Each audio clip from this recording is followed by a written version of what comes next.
Eastern சரவணாவில் Deepavali பரிசாக பவனுக்கு ரூபாய் 1200 தள்ளுபடி. பிரதான எதிர்க்கட்சி அனைத்து இந்திய அண்ணா திராவிட முன்னேற்ற கழகம்.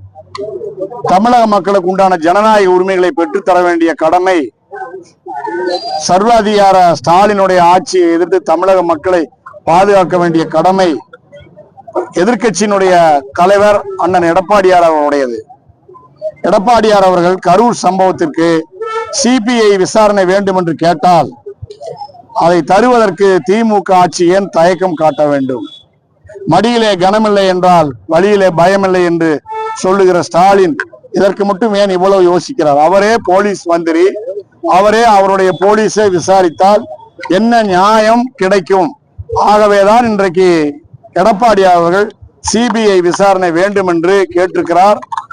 அதே போல இன்றைக்கு தாவேகா தொண்டர்களை பொய் வழக்குகளை போட்டு மிரட்டுகிற செயலிலே அனைத்து இந்திய அண்ணா திராவிட முன்னேற்ற கழக ஐடி விங்கை சேர்ந்த நிர்வாகிகள் தருகிற தகவல்கள், உண்மையான தகவல்களை ஸ்டாலின் தாங்கிக் கொள்ள முடியாமல் அவர்கள் மீதும் பொய் வழக்கு போட்டு பலரை சிறையிலே தள்ளுகிற முயற்சியிலே ஸ்டாலினுடைய போலீஸ் ஈடுபட்டிருக்கிறது.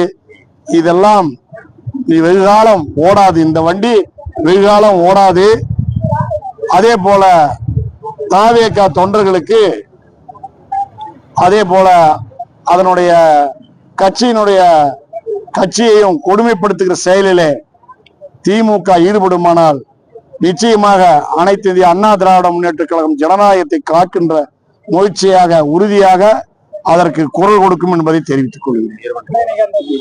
அதே போல கோவையில் இன்றைக்கு 1635 கோடி ரூபாய் நிதியை அண்ணன் எடப்பாடியார் அவர்கள் ஒதுக்கி கொடுத்து மிகப்பெரிய உயர்மட்ட பாலம், ஆசியாவிலேயே பெரிய பாலம், 10 கிலோமீட்டருக்கு மேல் நீளமான பாலம் 4 ஆண்டு காலத்துக்கு முன்பாகவே வேலையெல்லாம் முடிந்து விட்டது.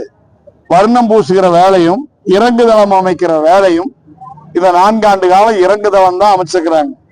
எல்லாம் கோவை சுற்று வட்டார மக்கள், கோவை, திருப்பூர் அனைத்து மாவட்ட மக்களுக்கு தெரியும். இந்த பாலம் வேலை முடிஞ்சு 4 வருஷம் ஆச்சு. இந்த 4 வருஷமா இறங்குதளம் அமைக்கிறது, பெயிண்ட் அடிக்கிற வேலை மட்டும்தான் திமுக செய்திருக்கிறது. இதை கொண்டு வந்தவர் எடப்பாடியார். அதற்கான பணியை மேற்கொண்டவர்கள் அனைத்து இந்திய அண்ணா திராவிட முன்னேற்ற கழகத்தை சேர்ந்த எஸ்பி வேலுமணி போன்ற மக்கள் பிரதிநிதிகள் என்பதை கோவை, திருப்பூர் அனைத்து மாவட்ட மக்களும் அறிவார்கள். நாங்கள் செய்த ஒரு காரியத்தை, எடப்பாடியார் செய்த ஒரு காரியத்தை ஸ்டாலின் வழக்கம் போல் ஸ்டிக்கர் ஒட்டி அவர் செய்ததை போல காட்டிக்கொள்வது நகைச்சுவையிலும் மிகப்பெரிய நகைச்சுவை. பொதுச் செயலாளர் சுற்றுப்பயணங்களை தாவக கொடி அதிக லெவல இது பண்ணிட்டு இருக்கு. அவரும் நேற்று பிள்ளையார் சொல்லி அப்படிங்கிற மாதிரி அவரும் பேசியிருக்காருங்க. புரிஞ்சுக்காங்க, நாட்டுல ஜனநாயகத்துக்கு ஆபத்து வரும்போது ஜனநாயகத்தை காக்கின்ற சக்திகள் ஒன்று திரள்வது இயல்புதானே. அதுதான் இப்போ நடக்குது. ஜனநாயகத்தை காப்பதற்கும் சர்வாதிகாரத்தை ஒழிப்பதற்கும் நல்லாட்சியை அமைப்பதற்கும் எல்லோரும் ஒன்று சேர வேண்டும். இதுதான் எல்லோருடைய வேண்டுகோள்.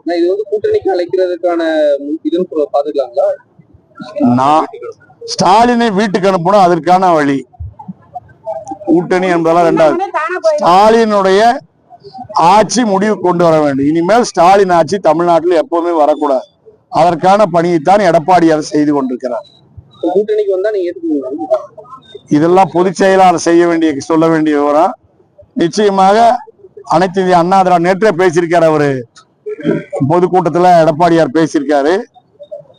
அனைத்து இந்திய அண்ணா திராவிட முன்னேற்ற கழகம் மாபெரும் கூட்டணியை அமைக்கும் சொல்லியிருக்காரு. அதற்கான பிள்ளையார் சுழி என்று சொல்லியிருக்கிறாரு. அதுல இருந்து நீங்க தான் புரிந்து கொள்ள வேண்டும்.